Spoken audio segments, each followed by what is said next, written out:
advisories here, which I believe they've not been able to attend this evening. No, so the applicant is not here. We are able to proceed and hear licensing applications, whether the applicant or indeed the objectors are here or not. So I intend to proceed this evening. I'd like to ask others present. So I'm assuming that the others who have joined us are objectors. I see on your screen, is that Mr. Oliveira? Yeah, that's correct. Welcome, Mr. Oliveira. And I believe Ms. Jesserman. Yes, I'm here. Thank you. Welcome, Ms. Jesserman. We'll get to objectors in a second and you'll be invited to speak. Can I confirm that all parties have received a link to the agenda pack? If not, could you let me know now? Okay, I see none, thank you. And can I draw all parties' attention to the 15-minute time limit set down in the policy? Can I ask those making representations to keep to the points made in their written representations, and all issues raised should be relevant to the licensing objectives and not to repeat anything else that other people have said. And now I'd like to start by asking our licensing officer, Chris Devine, to give an outline summary of the report. Thank you, Chair. Matthew, could you enable screen sharing for me? Thank you.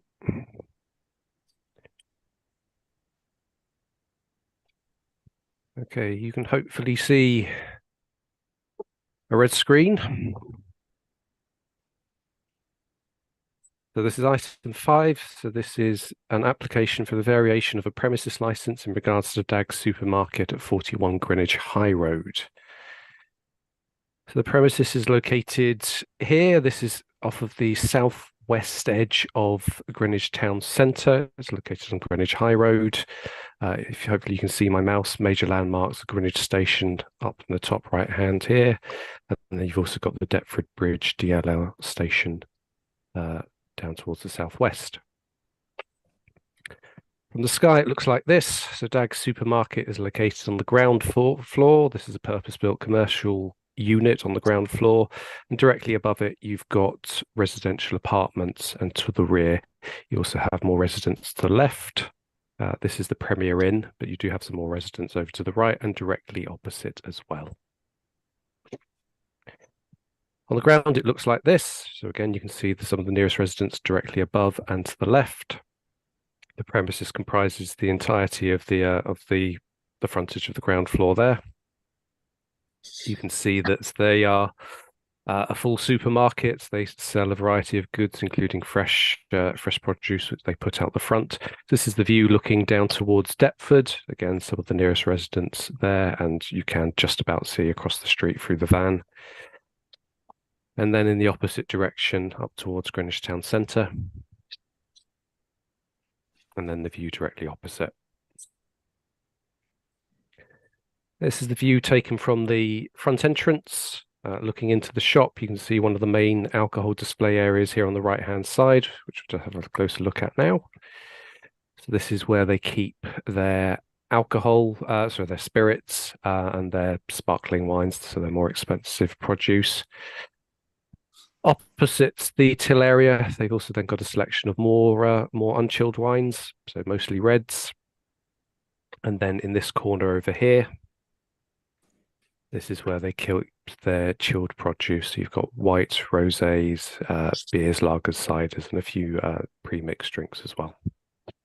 They also serve soft drinks, as you can see on the left-hand side, and some of the vegetable-based milk at the front.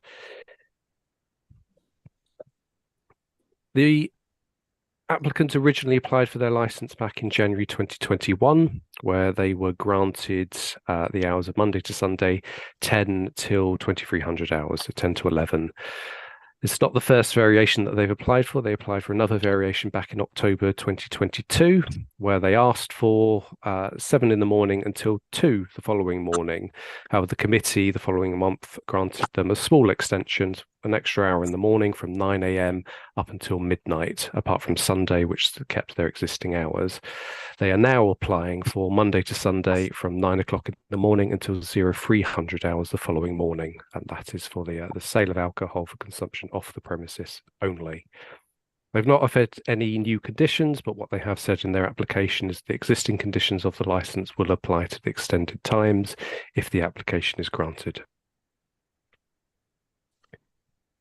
Representations have been received, one from a responsible authority, namely the Royal Borough of Greenwich's Environmental Health team, from the officer Ruta Svagstien on the grounds of public safety. You can see her full representation of Appendix E, but in short, she raises issues that during a visit as part of the application process, she said that staff on duty were evasive about being in charge during her visit, that they demonstrated poor knowledge of the public safety objective and poor compliance with the existing conditions, with specific mention of the incident log, which was not on site.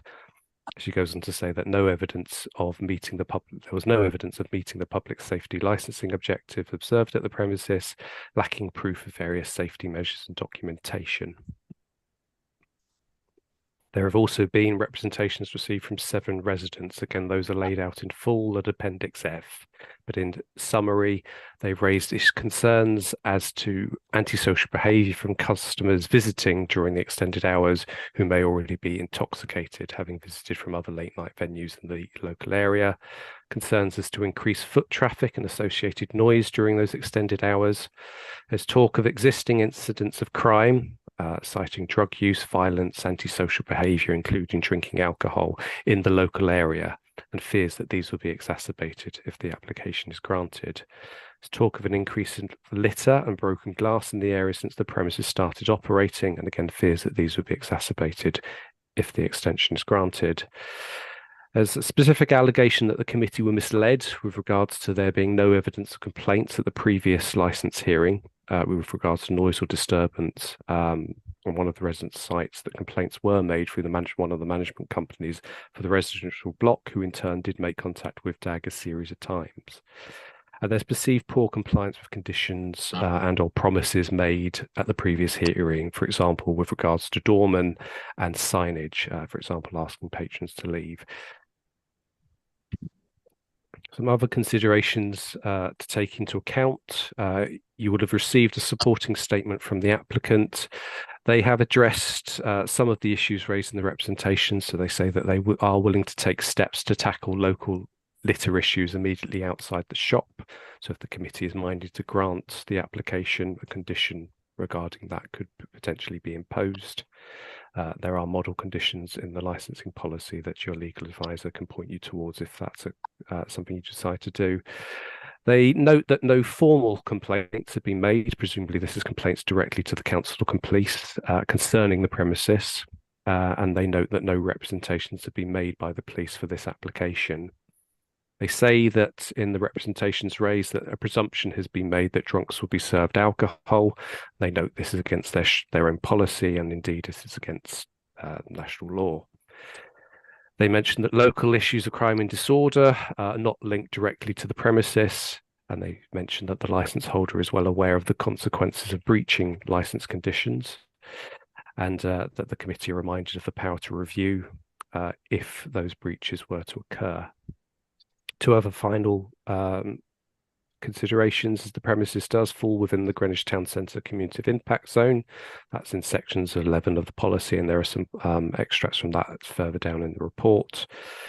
And one of the other key parts of the policy is that shops, stores and supermarkets should generally be permitted to sell alcohol for consumption off the premises during their normal hours that they intend to open for shopping purposes. However, in cases of individual shops which are known to be a focus of disorder or in an area which is in the focus of disorder and disturbance, then subject to representation, a limitation on licence hours may be appropriate. That is a very quick summary of the report. Obviously, if you have any questions for me now or throughout, I'm happy to take them. Thank you very much, Mr. Devine. Do members of the subcommittee have any questions at this point? No, I see none. That's fine. So at this point, I would be inviting the applicant to present their application, which I'm not able to do. We don't make any judgment on whether, we don't have any opinion on whether they're here or not, but we are able to continue in their absence. So I'd now like to ask those making objections if they would like to speak. Ms. Jessamine, would you like to tell us about your objection to this application? Yes, happy to. So a few things that you've touched upon. The litter, there's definitely, we've definitely seen an increase in litter outside the shop and specifically in the alleyway where the bin store for the shop is. My concern is that if this license is to be extended, there'll be an increase in deliveries and therefore an increase of sales and therefore an increase in packaging and litter that is going to be left outside the shop. I understand that the shop did arrange for the alleyway to be cleared last week, and we did see that had been done. However, I have reported to our management company, who I believe have passed on to Dag Supermarket many times before, that this needed to be done and nothing has been done previously. So I am concerned about the way the shop is being managed and how compliant they are being with the requests from local residents and the management company. I know that they've said that they won't serve anyone who is drunk, but I think my concern as a resident is that if people know that the shop is open, that they will come to the shop regardless. It's attracting people into our development and around our development that we obviously do not want to be attracting people who have been out late at night and looking for alcohol. So complained previously, I objected to the previous extension and I inquired about the requirement to have SEA door staff. My understanding is that this is it's an optional requirement from the store. I've never seen any door staff there. But I would like to flag that the local supermarket Tesco, which is just up the road, sorry, not Tesco, there is a Tesco, but the Co-op is the closer one, that closes at 10 p.m. and they have a doorman there. And I have seen over the last few weeks several incidences of public disturbance, one being a man coming in, taking several bottles of wine off the shelf, trying to put them under his jacket, shouting. It was very uncomfortable and very disturbing. And my concern is that if that is happening in a store on a very busy high road with door staff, my concern is that there could be much worse incidents happening at this local supermarket if there's no door staff and it's on a slightly quieter road. Those would be my main concerns. Thank you. Thank you. Really appreciate that. Do members of the subcommittee have any questions to raise regarding that? If not, we can come back later as well. Mr. Oliveira, I'd like to invite you to speak about your objections. We have your email as well, but if you'd like Indeed, to. thank you very much. Just to put it into context, I am a leaseholder and a director of Cowan House, which is the development where Dag Supermarket sits in. So they're Block D, and I manage blocks A, B, C, and D.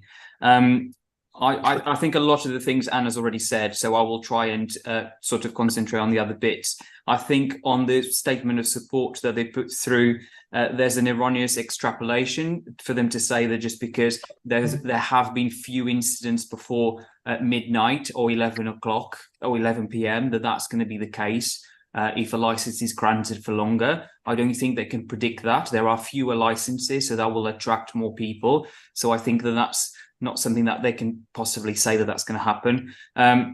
The statement has incorrect factual points. I think Anna's spoken about litter that is visibly seen to anybody who comes to the development. I would go even further than what she says. There is evidence, there is proof that the bin storage that they use is not used properly. They throw in things, they don't put it in the right containers, which means that it's actually attracting rodents and all sorts of things to the development. There's just litter everywhere, which is actually against what they say here. There have been official complaints lodged against Dag Supermarket, and I know that for a fact because the complaints go through me. I'm a director, and the management company acts on our behalf. So I do know, and Anna has pointed this kindly for us, but there have been many complaints, and the supermarket's saying as though there haven't been any complaints. And there have been complaints directed to Greenwich Council as well, and those have been investigated. So Tom Travers from the council has investigated some complaints against dark supermarkets. So again, this is factually incorrect. The other thing that I want to say is they do talk about the fact that they are willing to take steps to correct behaviour, but the license was awarded on false premises. And I'm sorry to say that some of the things that were written in the report that there was the decision notice issued by the council stated, and I quote, "Door staff employed who wear high visibility armbands and assist with the dispersal of patrons from the premises." That does not happen. It's never happened to my knowledge, and I walk past that supermarket every day. I have never seen anybody there at all. And if they wanted to correct this, they would have had months, I think 12 months since the license has been awarded, or even more than that, to be able to actually correct this. There is no signage. It says that they've got visible signage asking shoppers to disperse and not drink in and around the premises. I do not see any signage there at all. And it says that obviously the representation that they had during that meeting claims a number of other things, that the residents have asked for this to happen and the site has been managed really well. And all of the evidence points to the contrary. So I think we can give some leeway, but I think that leeway and a chance for them to correct behaviours has been given, and the residents have tried to work alongside that supermarket. To my knowledge, they have never reached to the leaseholders, to the management company, or to the directors of the development to actually try and negotiate something, but they just give these premises and they hope that the council kind of buys into what they say. So I'm sorry to say that their statement needs to be taken with a little bit of a pinch of salt. It's quite interesting as well, the pictures that you show, that you've taken, that Mr. Devine has gone through with us, actually showcase where they are in breach of certain things, not alcohol, but for example, the distance between the produce that they've got to have outside, between their the premises and the end of the pavement is in breach, because you can see all of the things that they've got in display on the pavement, and there's a limit of 1 meter there, and those pictures actually show that they are in breach. So it just shows a lack of regard to anything that they should be focusing and adhering to. So I'm sorry to say that the picture's not great, and my voice is to not give them the extending hours. Okay, thank you very much for that. That's really helpful.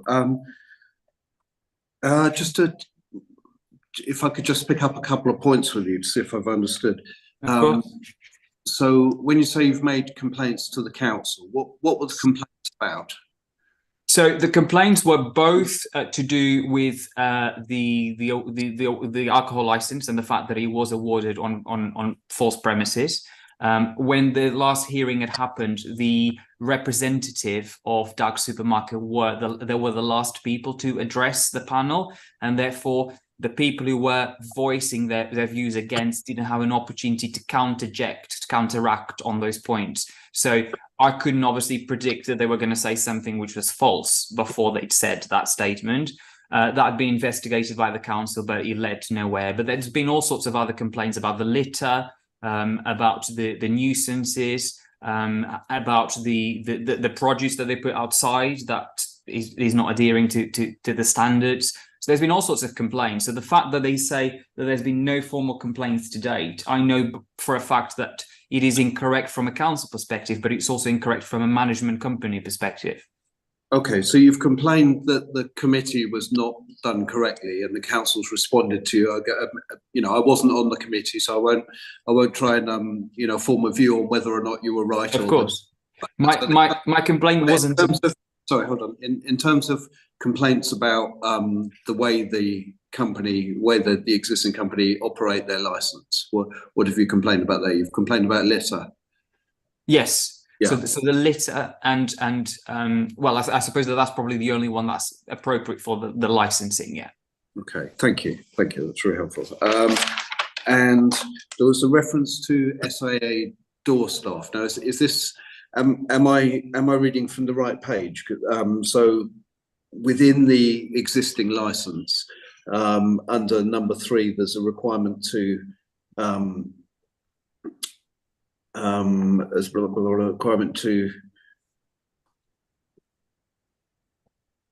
make an assessment of whether or not door staff are required.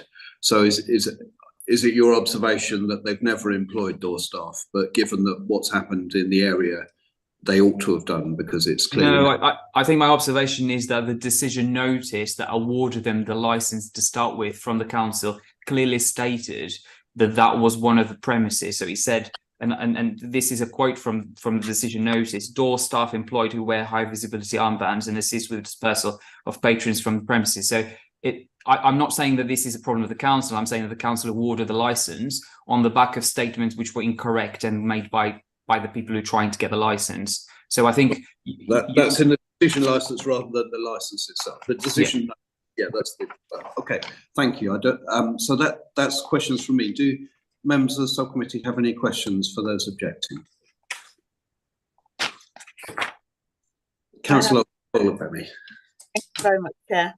Mr. Oliveira, have there been previous attempts to have any meeting to mediate with Mr. Dag? Has there been any at all? I know you said you made direct complaints to the council, but has there been any directly with the business?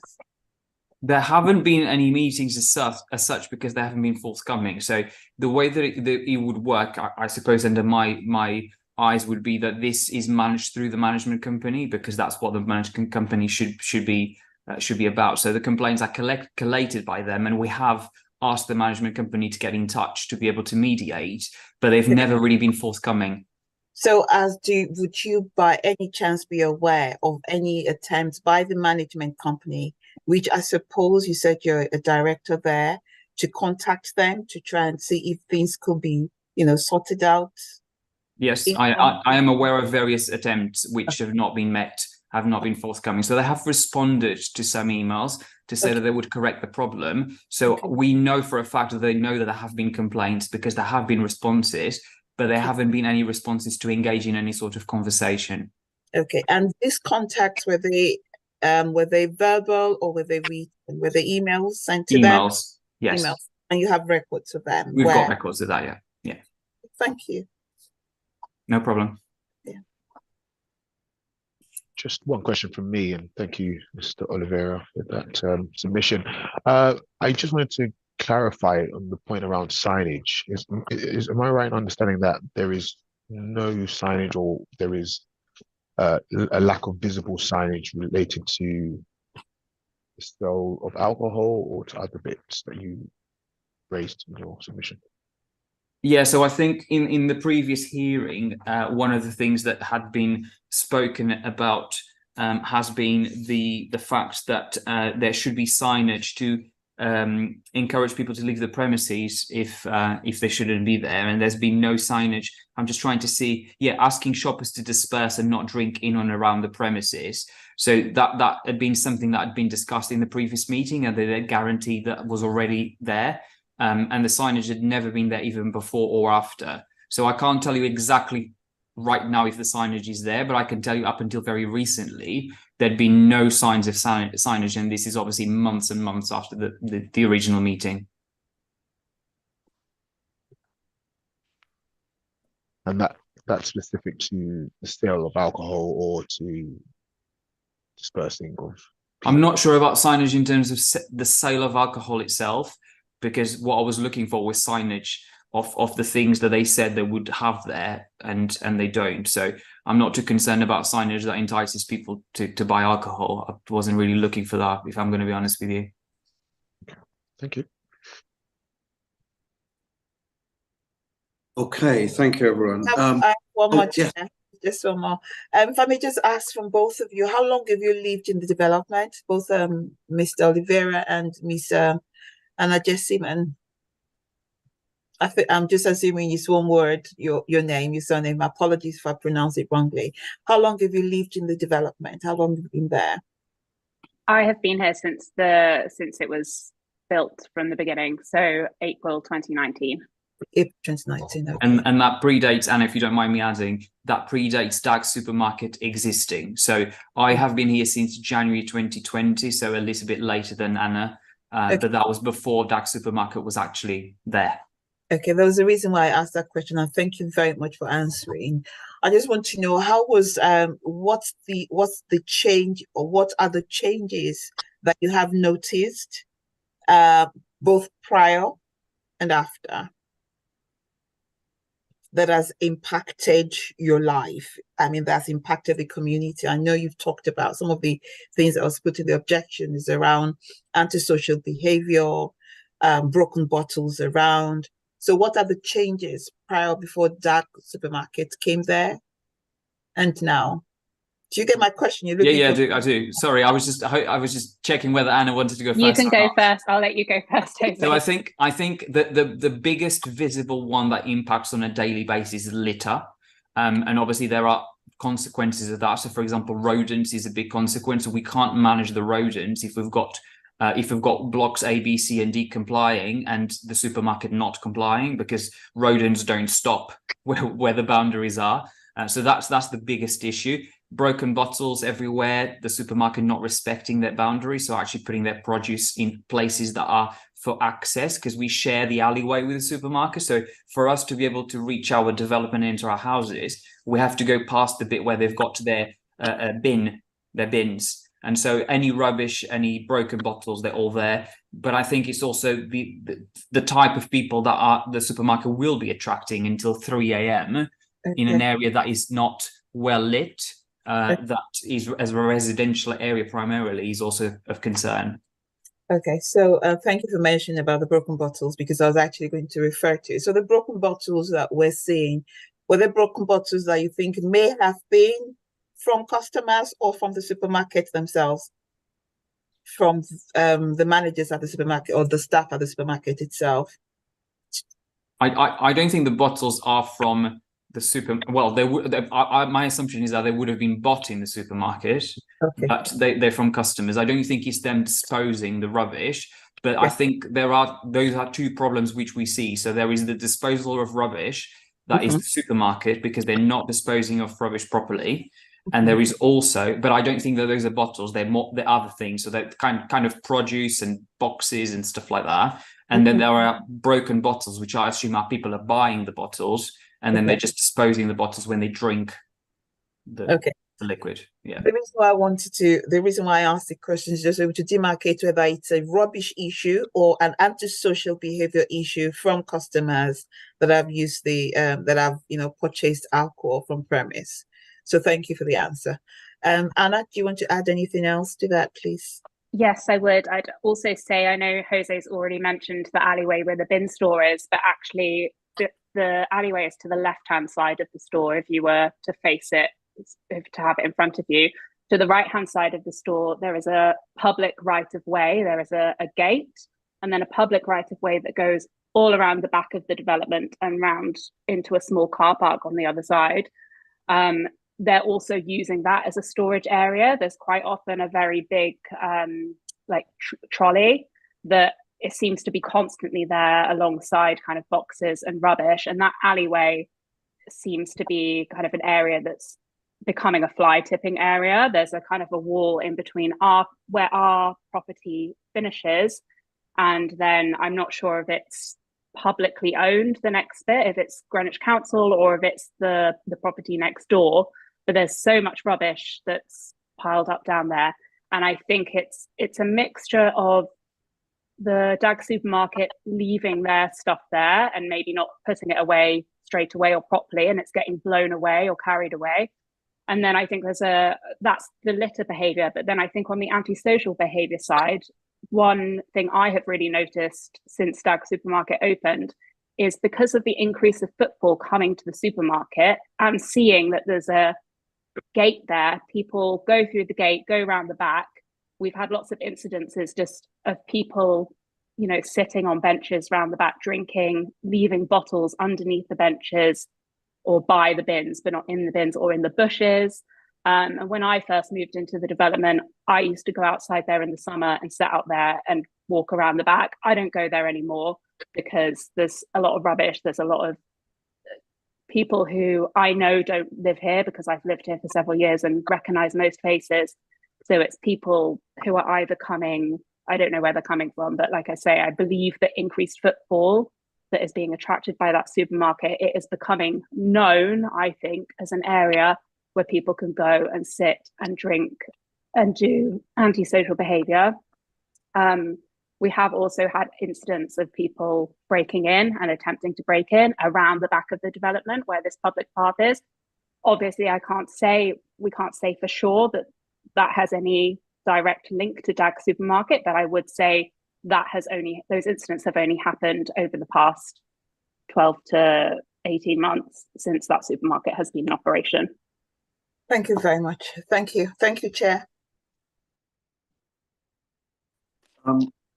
That's brilliant. So at this point, we would normally be inviting the applicant to say if they had any other further comments and if there's any discussion possible to resolve any issues. Obviously, we can't do that.